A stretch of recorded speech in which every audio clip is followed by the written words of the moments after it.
Good day, everyone. Welcome to Ibon International's virtual launch of the book, Spreading State Terror Under the Pandemic and Terror Law.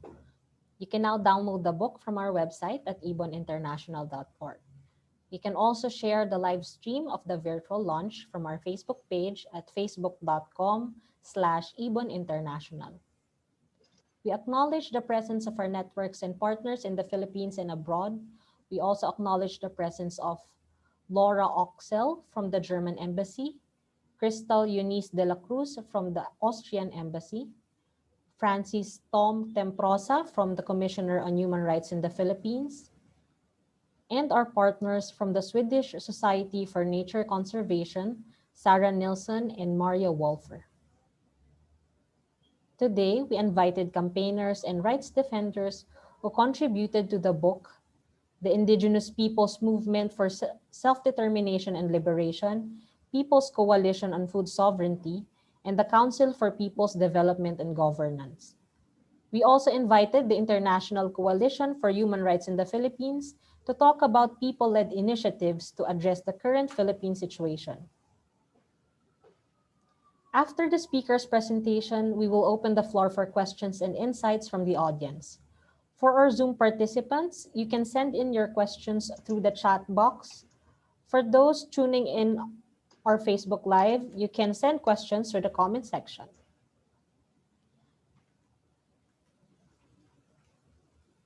To give us more insight about the book, I call on the book's editor and uh, I apologize. We have a bit of a technical glitch. We are fixing it right now. Okay, we'll continue. I hope that you're hearing me clearly right now. Okay, so to give us more insight about the book, I call on the book's editor and Ibon International's Policy, Communications, and Training Team Head, Rodolfo Lahoy Jr. Hello, good afternoon. And hoping that my audio and video is working properly.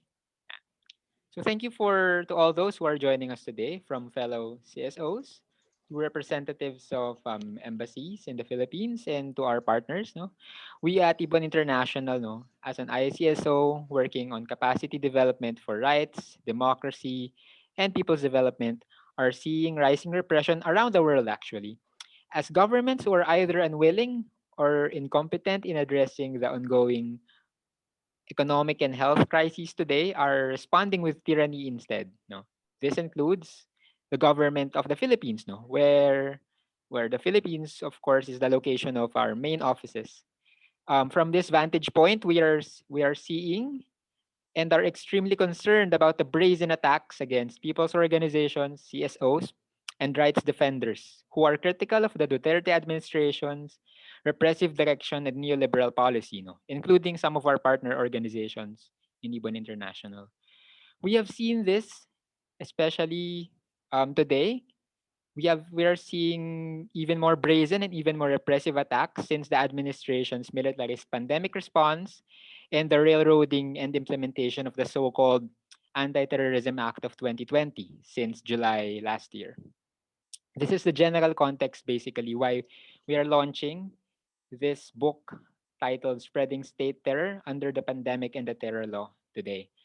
This is the fourth book in a series of Ibon International's work on the Philippine rights situation.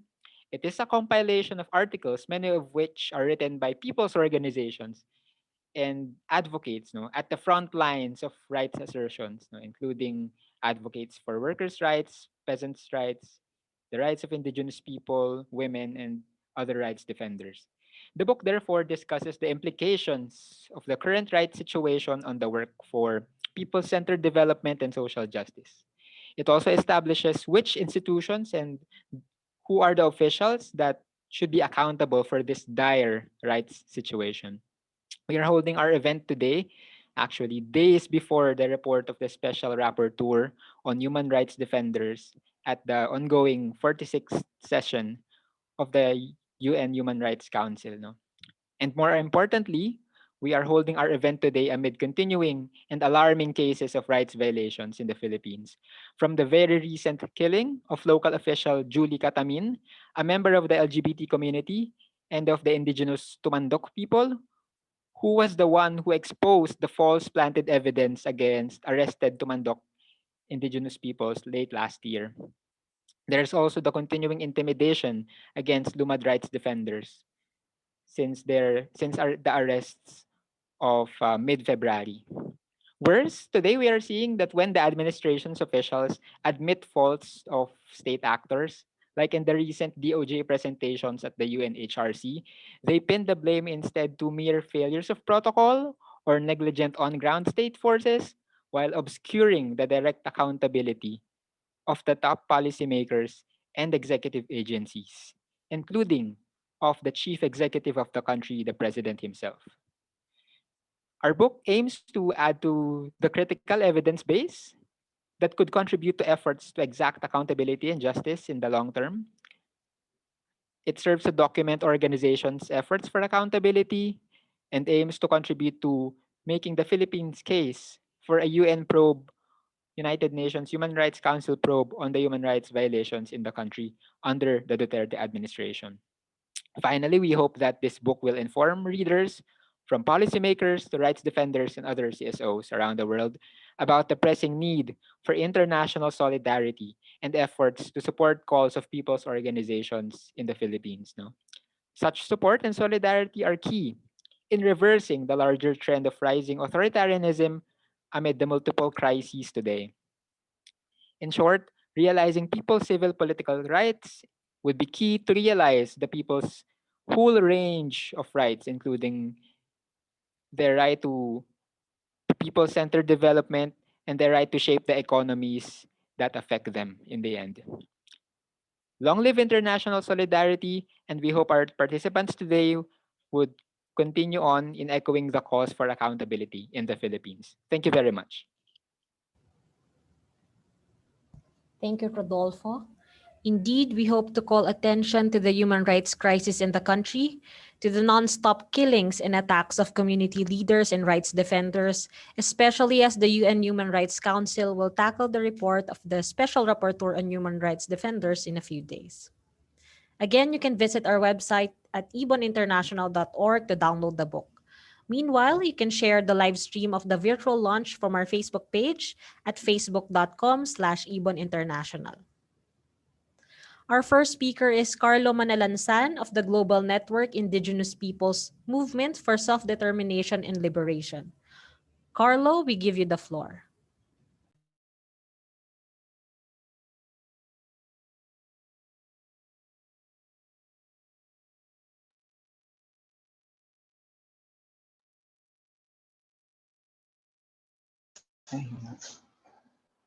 Hello. Good day to everyone who are with us in this discussion. First, we'd like to congratulate Ibon International and all contributors for coming out with a publication that seeks to highlight and amplify the stories and experiences of various sectors, including indigenous peoples, under the Duterte's tyrannical rule in the time of pandemic. For this discussion, I will highlight 4 cases of rights violations. So, next slide, please.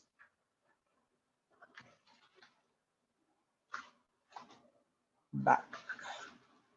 Um, Second slide, please. Okay. First, we have the case of Cordillera. So hashtag Defend Cordillera PH has been the campaign banner to amplify the worsening situation of IP human rights defenders, or IPHRDs, organizations and communities in the region. Before the pandemic, leaders and officers of the Cordillera People's Alliance were included in the prescription list of the Department of Justice, basically accusing them, or these known IP activists, as high-ranking officials of the Communist Party of the Philippines and the New People's Army. And these attacks and red tagging continue with the enforcement of the National Task Force to End Local Communist Armed Conflict, or NTF-LCAC, and the IP-centric counterinsurgency campaign, which employs a whole-of-nation approach.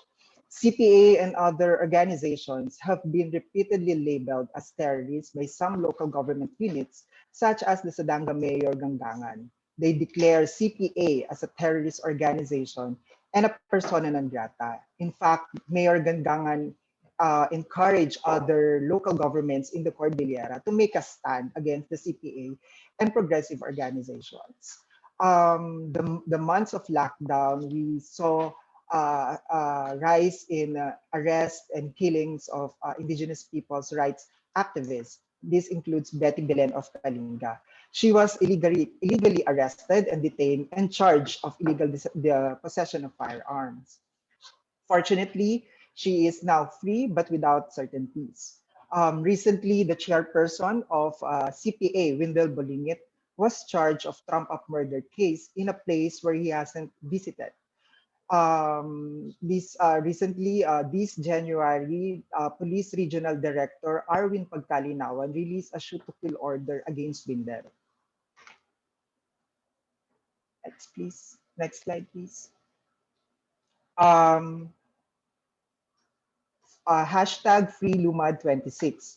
On February 15, 2021, a day after the Valentine's Day, this heartless government arrested and detained Lumad students, teachers, volunteer teachers, community leaders while seeking refuge in the University of San Carlos in Cebu City. The police justified their action as a rescue operation that handcuffed the elders and the students. Right now, 7 of them are still in jail, facing trump-up charges for kidnapping and illegal detention.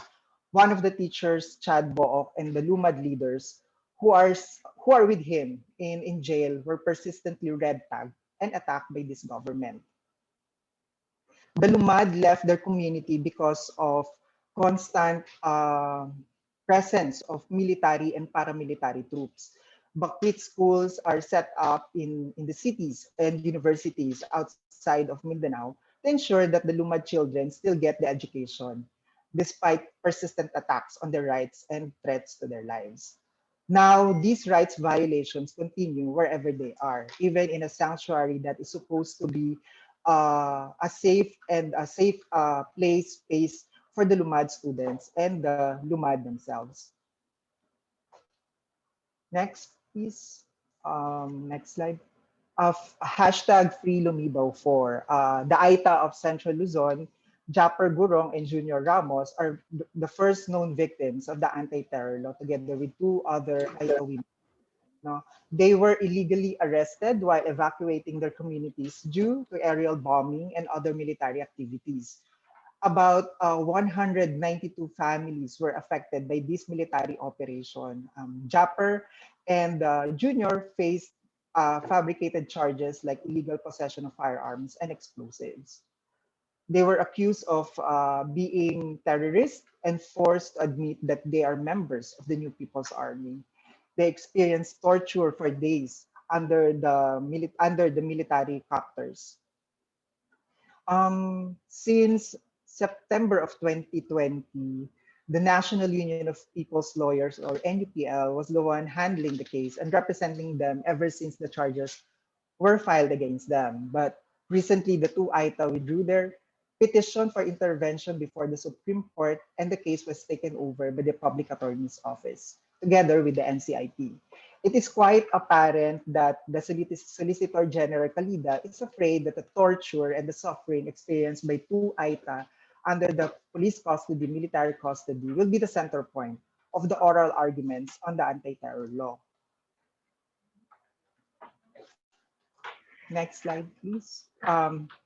Hashtag Justice for Tumandok Massacre Victims. Before we hit year 2021, the Duterte government massacred Tumandok leaders who are known defenders of their territories and rights. They fiercely struggle against the construction of the Halaur Dam project in Panay Islands. The massacre happened last December 30 of 2020. 9 leaders, including Roy Giganto, a former barangay captain, and the known Tumandok leader, were killed.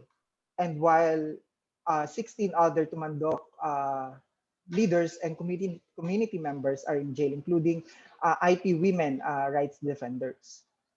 Months before the massacre, in fact, the community narrated that the NTF-ELCAC has been active in the area, convincing the local government units down to the barangay level, uh, telling them to declare CPP NPA or to issue a clear stand against the CPP NPA and declare them as persona non grata. Prior to this, Roy Giganto and other leaders who were massacred were red tagged, no, as well by the military and the government because of their active community campaign not allowing the Halaor Dam project to be built in their territories. So to summarize the points or at least the cases that I mentioned, first point is that the IP struggle and the human rights issues are deeply rooted in land issues. Communities defending their lands and rights to self-determination are commonly targets of state terrorism and fascism.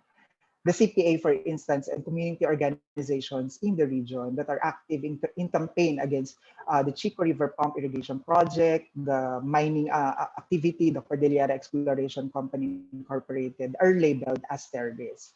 The LUMAD rights defenders who have been at the forefront of the fight to defend Pantaron Range against mining and dam projects and other development aggression projects are now criminalized and killed with impunity, while communities and schools are heavily militarized. Now, the Tumandok people defending their territories against Alaor Dam project were massacred. Second point, we have witnessed how the government weaponized this pandemic and the law to quash dissent, no, and label activists and critical of the government as terrorists, malign legitimate people's issues against corruption, plunder, tyranny, and state terrorism. We have seen how red tagging and terrorist labeling have increasingly led to arrest and killing of IP leaders and other rights defenders. For the Duterte government, the defense of land, territory, and way of life is considered criminal act. Therefore, land defenders and other human rights defenders are considered as terrorists. Despite strong national and international condemnation against Duterte's war against the people, the government has not stopped killing spree and other rights violations. Third, despite this, the IP movement still persists, no, in the face of constant and heightened attacks on their collective and civil political rights. So that's my sharing for this discussion. Thank you very much.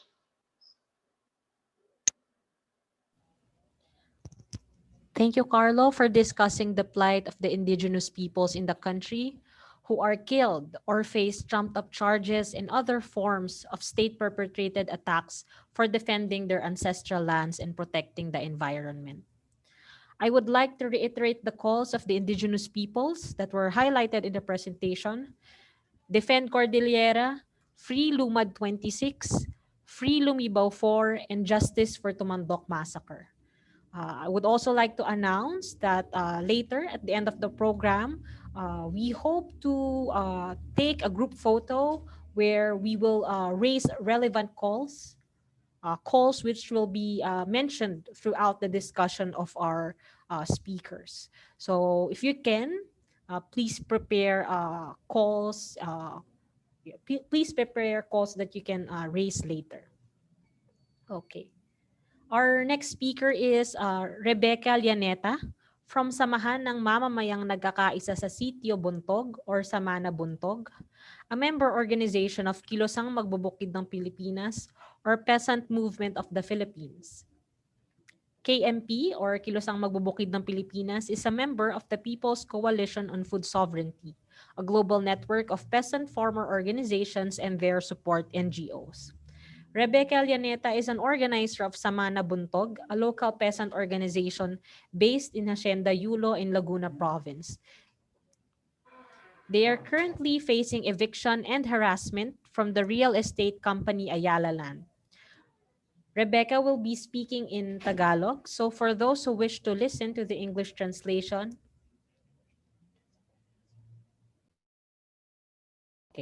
okay. There is no need to use the interpretation because there will be the video will have English subtitles.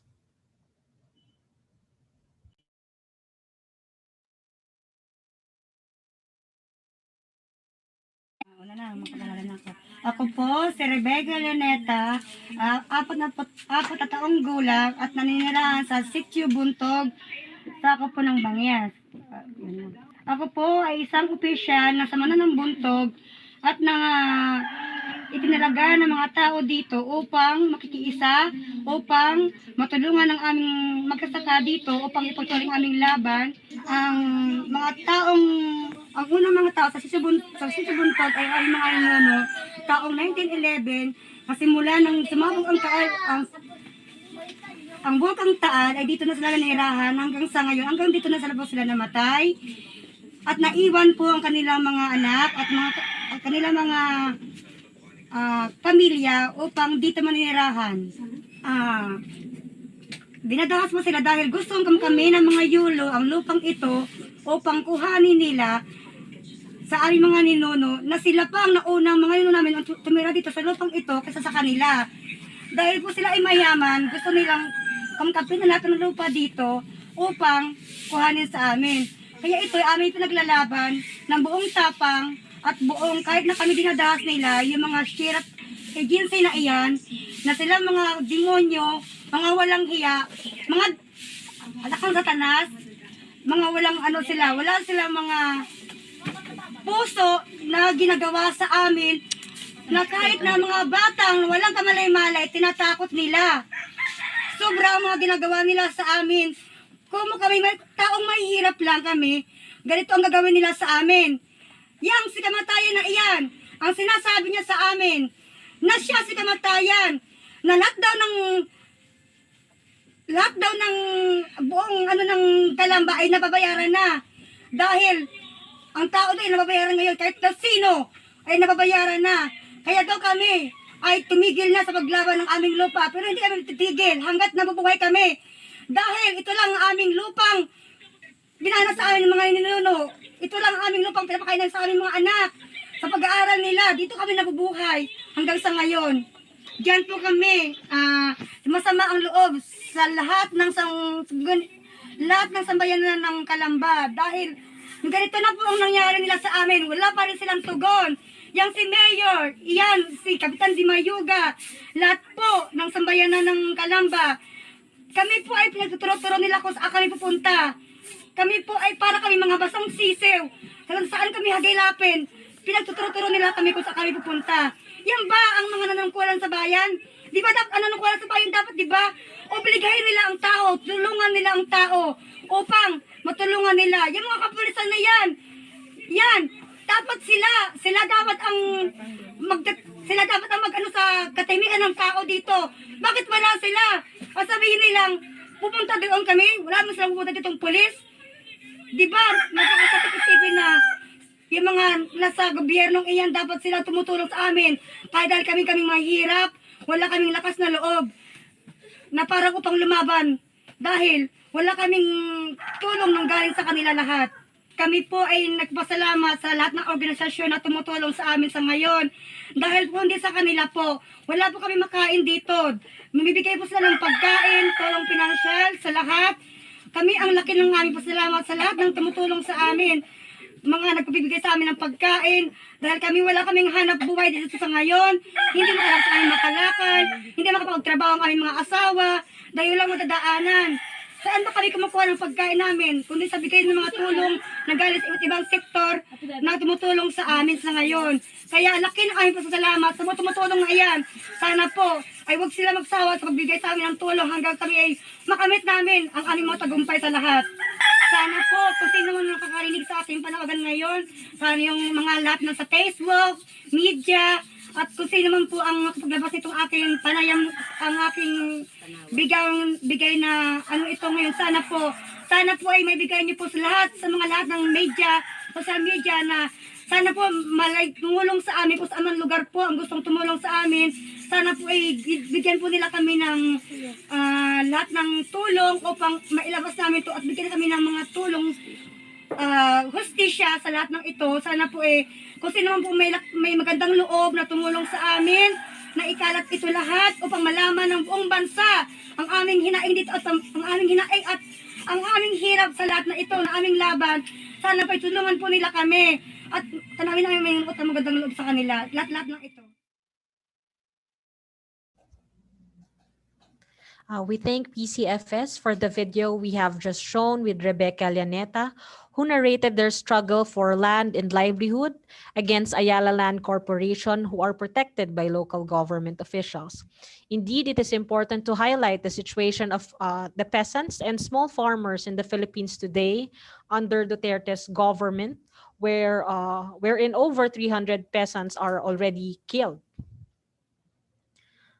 We now move on to our next speaker, Rochelle Porras of the Council for People's Development and Governance, a platform for development organizations in the Philippines. We'll discuss threats that civil society is facing under Duterte.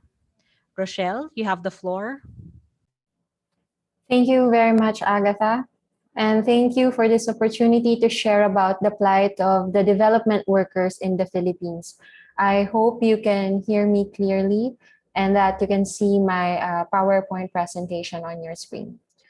The Council for People's Development and Governance is a broad national network of sectoral and regional non-governmental organizations and people's organizations engaged in genuine development work in the Philippines. And I am here to present about the closing civic spaces, increasing attacks against development workers amid the pandemic. Next slide, please. The pandemic has caught many countries unprepared, although others were more ready for it. In the Philippines, for example, the COVID-19 pandemic mobilization is actually portrayed best by the efforts of many development workers from civil society organizations that were very quick to respond.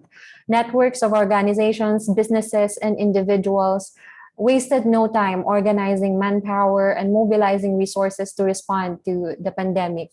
The greatest importance was actually given to immediately helping communities, especially in far-flung areas, frontliners, first responders, and this is all under the context of the government's over-reliance on a long and highly militarized lockdown. I'd like to also highlight the very important role of development workers, and to do that, I got this from the article of CPDG that is published on the book.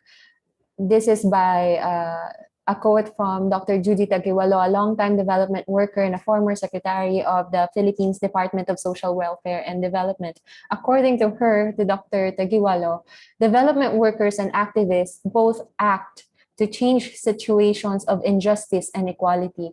They address poverty and at the immediate level to provide relief to the people and communities, such as assistance during disasters. At the strategic level, they also address the roots of poverty by presenting historical and systematic causes and the alternatives to bring about genuine and sustainable development. And in that, development workers have varied roles. They can be technical experts in the field, they can perform public health work, they can do food distribution, assessment, research and skills training. They also perform administrative work, and we all know that without paperwork, a lot of the things that the civil society organization do to keep their operation will not happen very efficiently. Dr. Taguiwalo puts emphasis on solidarity and commitment of development workers in order to bring about genuine change for the country. Next slide, please. That is why CPDG is proud of all our member organizations across the country, as well as all the development workers working with us in responding effectively, efficiently to the pandemic. However, we are also very alarmed that under the Duterte administration, discrimination against civil society groups, especially those who are very vocal in their criticism of the government's response and neoliberal policies and militarization, are being attacked. Red tagging wrongly portrays activists and development workers as threats to national security when in fact, all they were simply doing is providing immediate relief and assistance to those who are greatly affected by the pandemic, by the crisis that we are facing. Activism and its contribution to the Philippine society is actually belittled. And in fact, many well-established and international respected CSOs have been under attack. Next slide, please. This is all happening at the time wherein we're also experiencing one of the worst human rights situation in the past few years. And of course, the president is instrumental in setting the tone for the harsh and militaristic response and attacks on development workers and human rights defenders. In fact, in a weekly national broadcast, he said that state security forces should handle lockdown violators by quote and unquote shooting them dead. And he also said that the leftist, activists, and civil society groups have no place in governance. So under his administration, long-standing organizations such as the Center for Environmental Concerns, the Kalikasan People's Network for the Environment, Citizens Disaster Response Center, Iwan Foundation, Caldera People's Alliance, the Rural Missionaries of the Philippines, Karapatan, Oxfam Philippines, and others, including the Ecumenical Institute for Labor Education and Research, have been vilified and put under extreme harassment and have been red tagged. People's organizations with wide grassroots constituencies are also targeted, including Gabriela, Kilusang Magbubukid ng Pilipinas, Pamalakaya, Kilusang Maya Uno, church institutions, and even youth groups are being labeled as fronts of terrorist groups. But in reality, for decades, these groups have worked to develop communities and influence policy making to be more rigorously adaptable to uphold the people's welfare. Not only the attacks on development workers, but also on the sectors and the people that we serve. In fact, since July 2016 to February 2021, or since the Duterte administration took office last 2016, 319 peasants, farm workers, and fisherfolk have been extrajudicially killed. The killings of environmental defenders, including indigenous people, persist, as what Carlo has presented earlier. There are more than 13,000 cases of harassment, and 51 trade unionists and labor rights defenders have been victims also of extrajudicial killings under this administration. So everyone is under attack on all sectors, including young women, their children, and the other more vulnerable sectors in our society. Next slide, please. And these attacks are happening because there are two mechanisms that are closing civic spaces also. And we would like to highlight these two. First is the Anti-Terrorism Law of 2020, which is anti-dissent, anti-constitutional, and unconstitutional rather, and actually targets activists. The second is the Executive Order 70 that created the National Task Force to End Local Communist Armed Conflict, or the NTF-LCAC. To counter this, in fact, the CPDG filed a petition against the Anti-Terrorism Law of 2020 to assert the legitimacy of development work and to uphold the economic, social, and cultural rights of the people to defend development work. And recently, one of our members' organization staff has been attacked. A staff of Eiler is tagged as participating in what they call as activities of terrorist groups. I will share more on that later. Let's focus first on the two mechanisms. The anti-terror law first broadly defined terrorism, giving state forces the liberty to brand anyone, including organizations and non-governmental organizations, as terrorists. Its implementing rules and regulation even added provisions not anywhere mentioned in the law that was passed. That is why it is unconstitutional, it is anti-development, and it is also very anti-people. It is maliciously designed to make it even easier to arbitrarily tag progressive groups and people's organization working hard on the ground to respond to the crisis that we are facing. Secondly, the NTF-ELCAC take note of how ridiculous that it has 19.1 billion budget for 2021, while our efforts for COVID-19 responses, including and most especially for health responses and vital social services, is not even half of the total budget for the NTF-ELCAC. Next slide, please. Many of the civil society organizations under attack are also experiencing vulnerabilities because their individual members are also being under attack. Our member organization, the Ecumenical Institute for Labor Education and Research, has recently been red tagged as a terrorist group affiliated organization, and one of its researcher and lay missionary, Otto de Vries, has also been tagged as participating in so-called CTG activities. On behalf of Eiler and as a member organization of the CPDG, we denounce these allegations and we continue the call for the campaign of Hands Off Otto and Stand with Eiler and to continue defending our labor rights. Apart from Otto and Eiler, next slide please, many other trade unionists and labor organizations are also under attack. You will be able to see in your next 3 slides. So if the tech person could go ahead and show the next 2 slides, you will see in the timeline that many other organizations working towards genuine trade unionism and many other trade unionists are under attack and are experiencing illegal arrest, detention, trump-up charges, red tagging, all under the context that NTF-ELCAC is free to roam around and using the anti-terror law to simply tag everyone. They have no evidence that they are terrorist organizations. And once again, in order to counter this, CPDG filed a petition to assert the legitimacy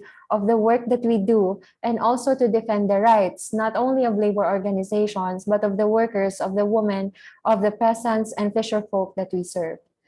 That is why we echo our call. Next slide, please. And this will be my last slide for my presentation.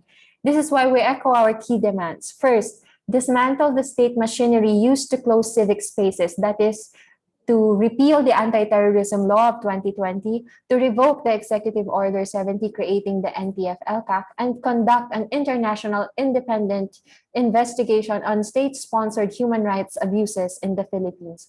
Secondly, we also call on the government to prioritize COVID-19 response projects such as building public hospitals, health facilities, improving social services and infrastructure, including housing for the poor. And lastly, we call on the government to implement a human rights-based approach to development and put the people's rights and welfare over profit. Thank you from CPDG. Again, this is Rochelle. Thank you, Rochelle, for showing how humanitarian and development initiatives of civil society are hampered even under the pandemic when such services are needed most by poor communities. Moreover, threats including red tagging and trumped-up charges against unions, civil society in general, are intensifying, especially with the implementation of the Anti-Terror Act. There is also the sudden deportation order against Dutch missionary and labor rights advocate Otto de Vries, whose photo was shown in the presentation, who has been working on the Philippines for decades. Before we move on to our last speaker, we would like to acknowledge the presence of our friends from Netherlands, Sweden, the media, and by Sister Patricia Fox herself, the beloved Australian missionary and humanitarian worker who was forcefully deported by the government in 2018. I would also like to remind that after the speaker's presentation, we will open the floor for questions and insights from the audience. For our Zoom participants, you can send in your questions through the chat box. For those tuning in our Facebook Live, you can send questions through the comments section. Our last speaker is Peter Murphy, the chairperson of the Global Council of the International Coalition for Human Rights in the Philippines. He will discuss people's initiatives at the international level to address the human rights crisis in the Philippines. Peter, you have the floor. Thank you very much, Agatha. Good day to everybody, wherever you are. I'd like to just go through a rather long slideshow, so we'll just keep on moving. The context for the initiatives I'm going to talk about is the Human Rights Council decisions of 2019 and 2020. So we have the next slides, please.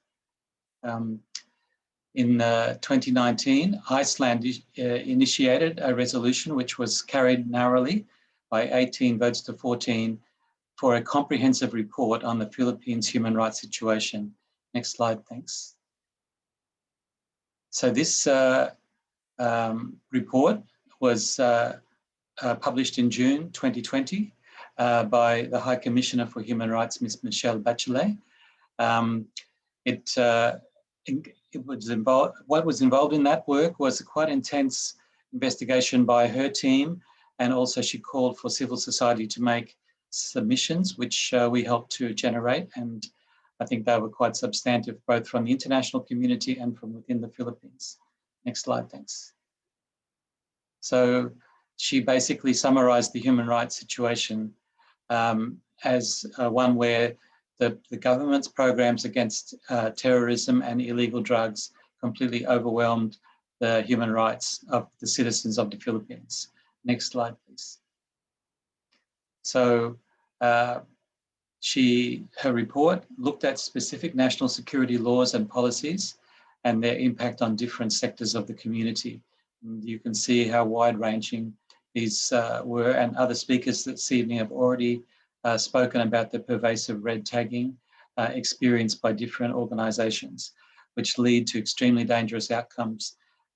She reported in her report by June 2020 that 248 rights defenders had been killed during President Duterte's term, and most of these had followed experiences of red tagging and other vilification. Next slide, thank you.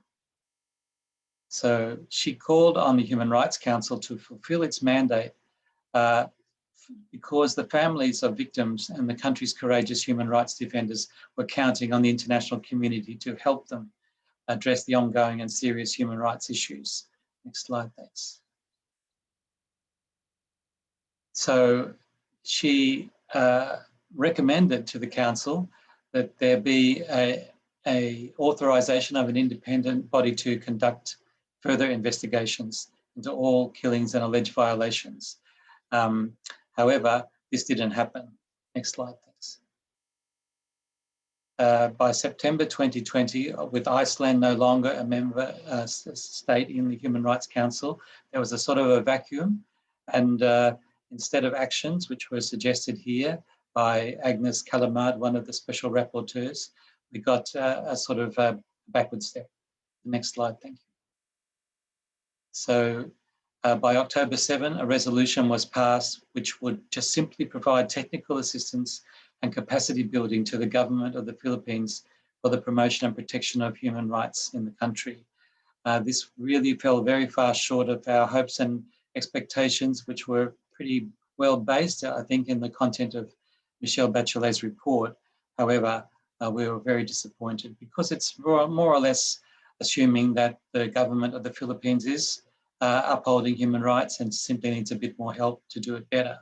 Next slide, thanks. So we criticised this and said that the call for an independent international investigation could no longer wait, and that we would step forward and make this happen. The next slide, please. So here I'm going to introduce this initiative, the Independent International Commission of Investigation on Human Rights Violations in the Philippines. Next slide, thanks. So there's a video to show you.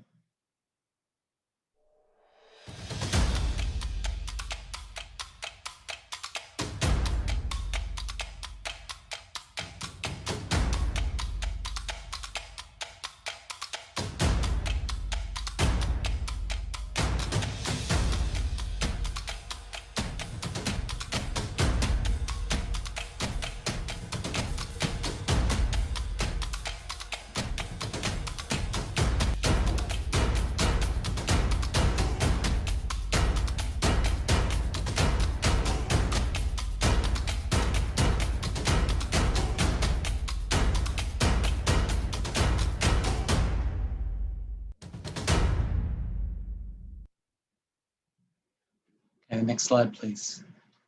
So you can see visually the Filipino people asking for help.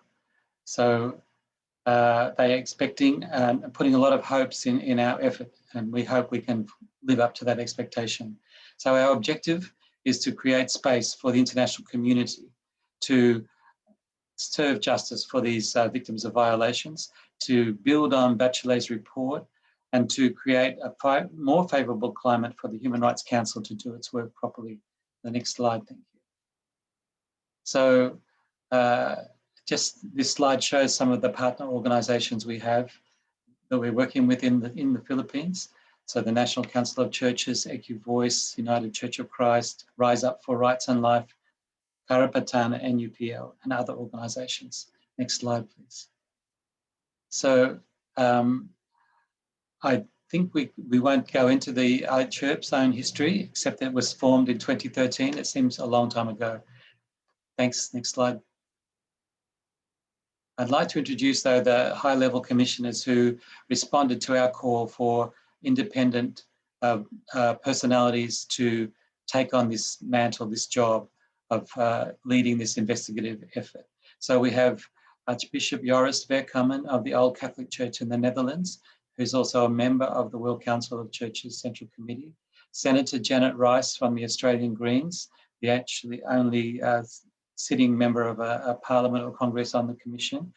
Ms. Lee Rhiannon, a former senator from Australia in the Greens Party. Dr. Agnes Abuom, the moderator of the Central Committee of the World Council of Churches.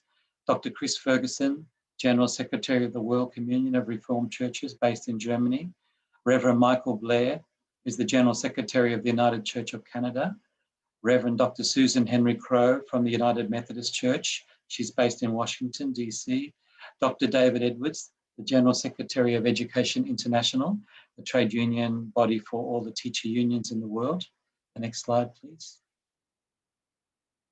There's three lawyers, very prominent ones. Attorney Jean Myra, President of the International Association of Democratic Lawyers in the US. Attorney Jan de Leon of the Justice Lawyers Group in Belgium, and Attorney Suzanne Adderley, President of the National Lawyers Guild of the USA. And also we have the sub-commissioners who are able to put more time into the investigation than the high-level commissioners. And there's another two from Australia, Ms. Claire Moore, a former Labor Senator, Dr. Mark Zernzak from the Uniting Church in Australia, Derek Duncan from the United Church of Christ in the USA, Reverend Kim Min-ji from the National Council of Churches in Korea, and the Reverend Marie-Claude Manga from the United Church of Canada. Next slide, please. We are still looking for more people to take on these roles as our project continues. So we've done our virtual online fact-finding work from December through to now in February. And our first report is due to be delivered to Michelle Bachelet on March 15, just 2 weeks from today. And we are planning on other reports for the coming sessions of the Human Rights Council in June and September. These will be delivered by the high-level commissioners. Next slide, please. So keep going, thanks. We'll also be putting these reports towards the International Criminal Court and the UN General Assembly special sessions. Next slide, please. So what can you do? If you can participate in this investigation by finding people who would be willing to be on the high-level commission or sub-commission, help our secretariat. We need writers, graphic artists, researchers, tech specialists, and please invite your friends and respective contacts in the international community to be endorsers. So endorsers are other organisations or prominent personalities who cannot be on the commission work, but who strongly support this project and can help amplify its message through their own networks. Next slide, thanks. So please spread the awareness, especially lobby your governments that they should endorse our effort. Next slide, thanks. So we can need some funds. If there's anyone's got any clues about funders, and there's a button on our investigate.ph website for donations directly. And the final slide is to say thank you very much. You can contact us through that email address, secretariat@ichirp.net. Okay, maraming salamat po sa lahat. Thank you, Peter Murphy, for your presentation. We thank our speakers for the in-depth discussion of the rights situation in the Philippines. To recap, we focused on the situation of indigenous peoples and farmers who are attacked for defending their rights to land, food, and livelihood. We also highlighted the red tagging against civil society organizations. As we know, red tagging is proven to harm people's lives. Many community leaders, activists, and rights defenders were red tagged before they were killed by state forces or unidentified assailants, such as the case of community health worker Zara Alvarez in Negros province, whose story is also included in the book. Peter Murphy discussed Investigate PH, the international independent civil society-led investigation of the Philippine rights situation. So this investigation hopes to help facilitate international justice and accountability mechanisms. You can visit their website at investigate.ph to learn more about their efforts. Peter Murphy also mentioned that the UNHRC resolution of a technical cooperation between the Council and the Philippine government does not meet the demands of the Filipino people amid the failure of domestic mechanisms.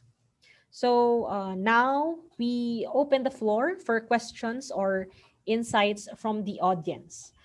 We already have a question from our Facebook Live. So the question is, as of this book launch, has there been any progress within the UNHRC to investigate the systemic human rights violations in the Philippines beyond the technical and policy assistance? If not, have other organizations decided to launch their investigations instead? What has been the progress in these investigations, if any? So I think this question could be directed to Peter Murphy from iChirp. You have the Okay. floor. Thank you, Agatha. To answer this question, the first part is about the Human Rights Council.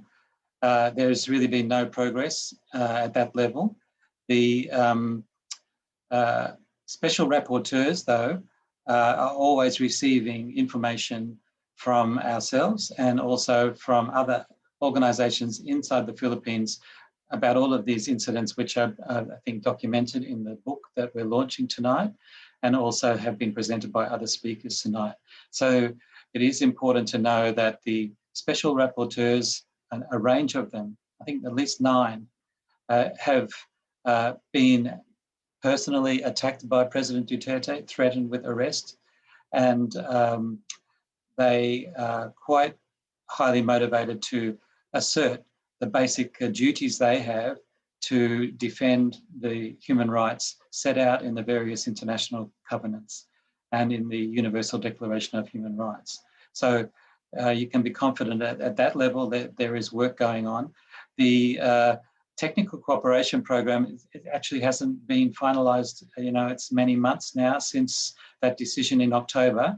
And there's a little bit of noise from Secretary of Justice Guevara that, you know, there's a lot of friendly things going on between Office of the High Commissioner and his office. But in fact, there's been no program finalized, even for the cooperation.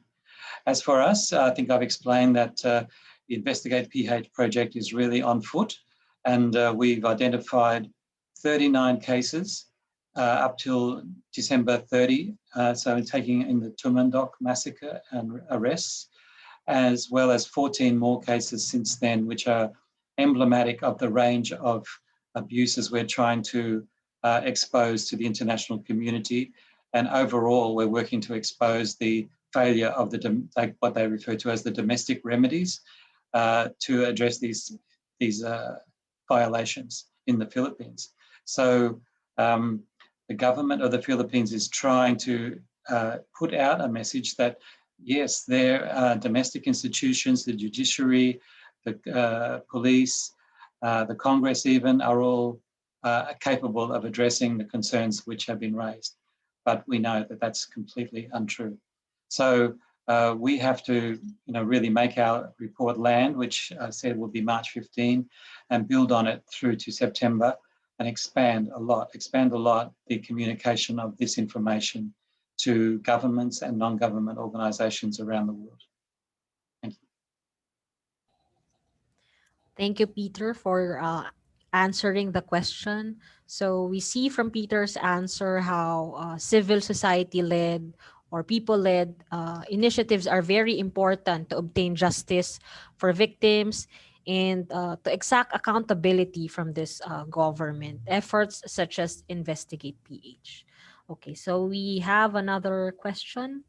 Uh, whom can endorsers in various countries lobby regarding investigations?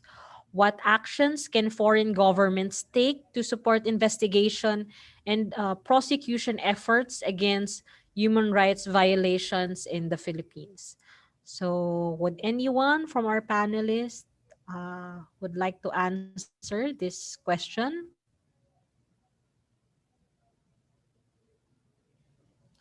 Maybe Peter Murphy, Yeah, since I this is can. about lobbying. Okay. Yes. Well, I think the governments, any government's got more resources than Investigate PH has got.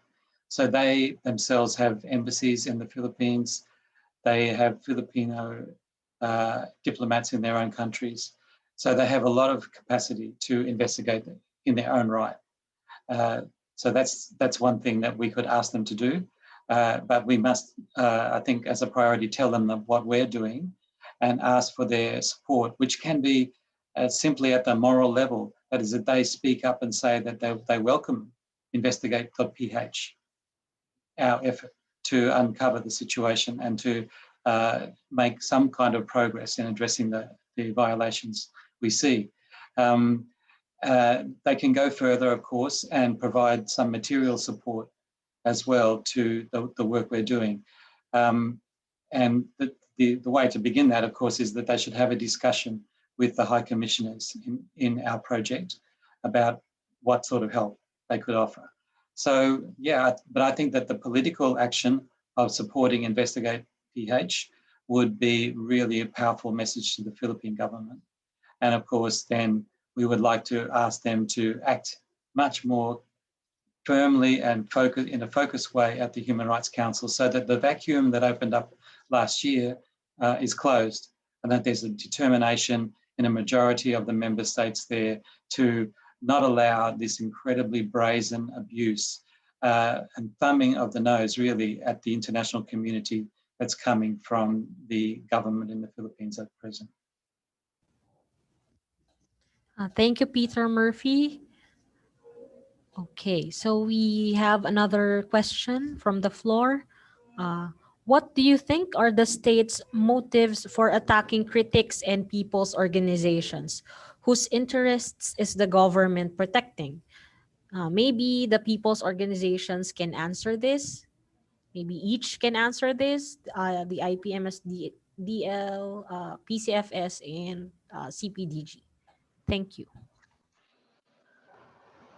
Yeah, for the IP or for the indigenous peoples, it is very clear that the attack, against IP human rights defenders, the attacks against human rights defenders, IP human rights defenders, are anchored on the economic interest of corporations and the states over the ancestral lands and resources of indigenous peoples. And just like what I mentioned in my presentation, that the attacks, and the attacks against indigenous peoples, central to it is the land issue, because of interest of states and corporations. They take over the development of these lands. Indigenous peoples have no option but to resist, policies and government policies in relation to plunder and militarization, because here in the Philippines and other parts of the world, plunder and corporations come hand in hand with militarization. So that's one thing. Maybe Rochelle can also add in the perspective of other um, sectors. Yes, thank you very much, Carlo. For the development workers and civil society organizations, of course, many CSOs, network of health professionals, consumer groups, community-based organizations, workers, um, even small private businesses and um, the broader public have continuously um, exposed how the militaristic response of the government is actually not doing anybody any good. And this has been the new normal for the Filipino people. Um, the government is discouraging voices of dissent, criticism, and collective action because it sees that this can really promote inclusiveness, democratic governance, and uplift the lives of the people. And this goes against the government's main neoliberal agenda ever since it took office in 2016.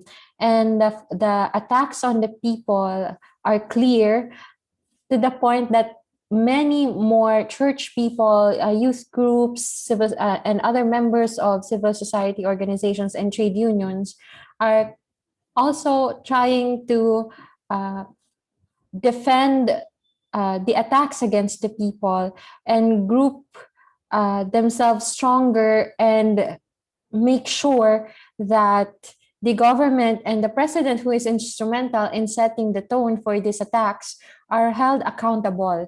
And the government does not like this. It aims to simply promote its neoliberal policies for profit-oriented development. And this goes against the very essence of genuine development work for the people. So the answer to the question is really on whose side is the government taking on. And it's very clear that it's not the side of the people, it's the side of the businesses, the multinational corporations that are very interested in the lands of the indigenous people, the big corporations that continue to violate labor rights, and other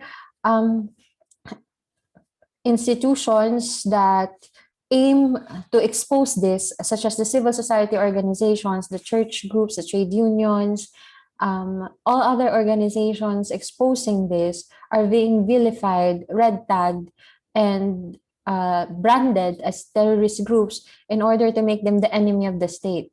The real enemy of the states are not the development workers, are not the indigenous peoples, are not the CSOs, but actually those who are in power, who continue to legislate laws and programs that repress and violate people's rights.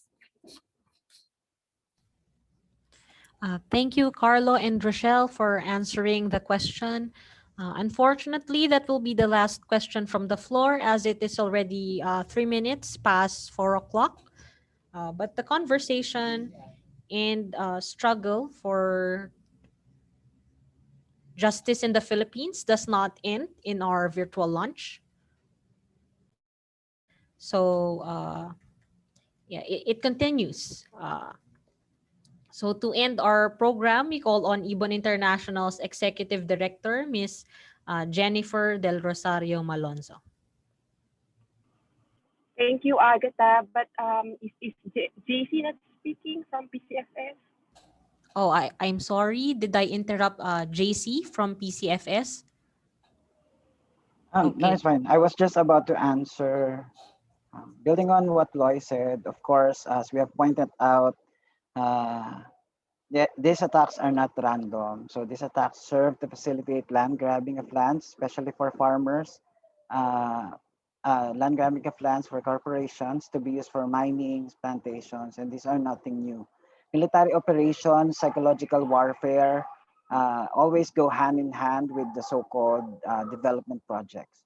Take the Tumandok massacre, where indigenous peoples who are known for standing their ground against the Halaur Dam, and who are the last frontliners against the dire environmental impacts of the said project. As soon as the Korea's Exim Bank signs on a deal to fund the dam anew, battalions of military were deployed. This is clear from the report on ground.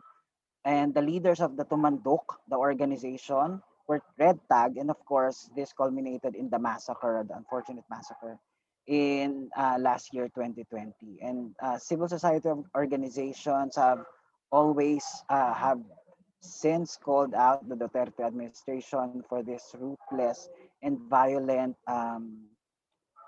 attacks against the farmers, especially, and the rural producers. And that's all. Thank you. Thank you so much, JC from the PCFS, for adding your insights. Now, to end our program, we call on Ibon International's Executive Director, Ms. Jennifer Del Rosario Malonzo. Thank you, Agatha. We hope this event has served to highlight the critical state of human rights in the Philippines. I think all of our excellent panelists have shared the concrete experiences and cases this afternoon that will really point out that it's dire. No? So this critical state cannot be resolved with superficial treatment. It really requires bold solutions for accountability and justice, especially amid the prevailing culture of impunity and the failure of domestic mechanisms for redress. And a people like the Filipino people facing state repression need the close attention and strong solidarity of the international community. So Ibon International remains committed to contributing to the assertions of people's rights and sovereignty, especially here in the Philippines, where we have our roots as an international organization. So please do download and read the new book. It's already the fourth in the series. I think this has been mentioned earlier. And all of these books are available on our website.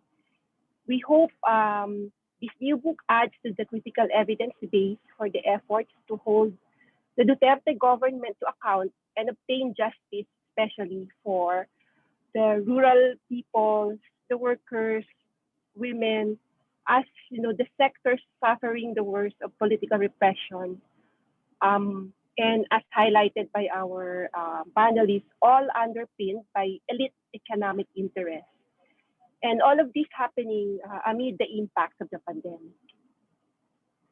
So we thank our co-organizers and panelists for this afternoon, the Indigenous Peoples Movement for Self-Determination and Liberation, the People's Coalition on Food Sovereignty, the Council for People's Development and Governance, and the International Coalition for Human Rights in the Philippines. Thank you also to all of you attending this book launch. The representatives from the embassies of Germany, Austria, Sweden, the Netherlands, hope I'm not missing anybody.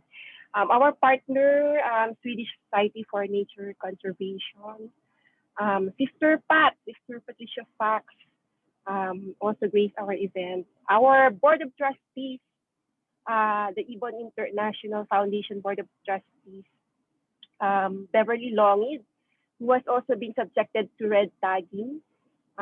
We also have here Amira Lidasan and Sylvia Malyari. Thank you for being with us this afternoon. And of course, all the representatives from CSOs and people's organizations present today. We are, of course, very grateful to all those who made the book possible, especially the contributors who wrote with passion for justice.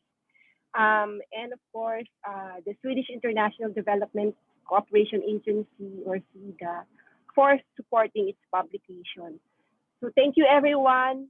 As Agatha said, the conversation should be continuing. Long live international solidarity. Thank you, Miss Jen. So now we will hold our photo ops. So as we said earlier in the program, if you can, please hold your calls and open your videos. I think the attendees will be promoted as panelists as well, so you can also join the photo ops. Thank you for the participants, for our friends from abroad, for our partners in the Philippines. Thank you for staying at this point of our program.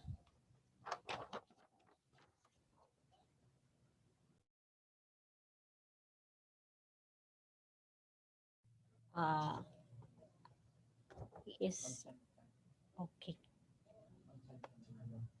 Chan.